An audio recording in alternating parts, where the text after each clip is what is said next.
Good day Sir Evid, and I'm Melchor Aragon from BSIT 3F. So yun, gagawa tayo ng peer-to-peer, no, nagamit ng fiber cable. So yun, nalagay ako ng dalawang PC, then pinunta ako sa physical, then sa module, and in-off ko yung ano.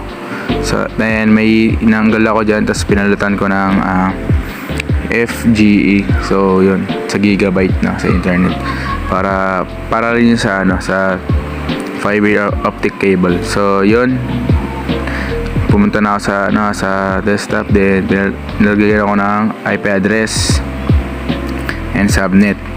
So ganun din yung gagawin ko sa kabila.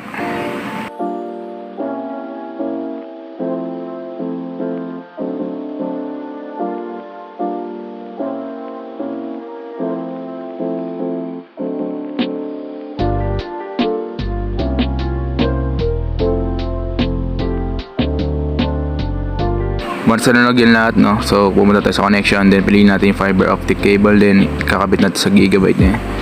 Yan, internet, no. So yan, maglalagay na ako dyan ng simple PDU, no. So yan, so sinimulate ko na siya, then start.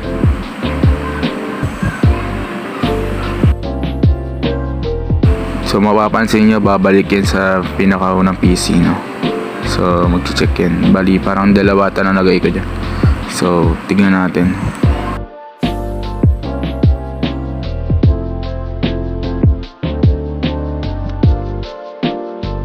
So, yan, nag-check na.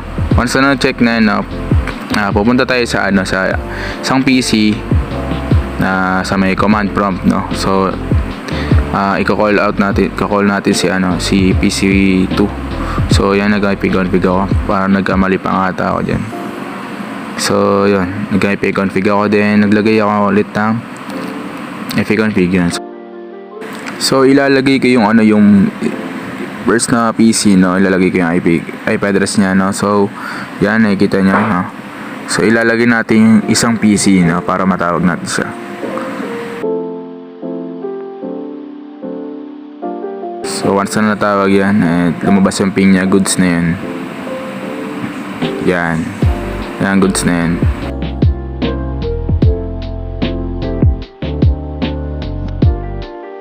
So punta tayo sa kabila, no, sa isang PC. So yan, mag-command prompt lang din tayo, then IP config, no,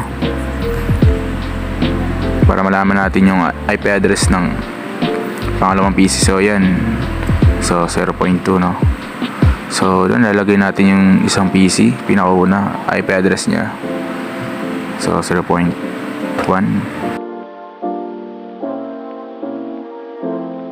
So yan, nagpiping, no. So yun lang sir, no. Salamat.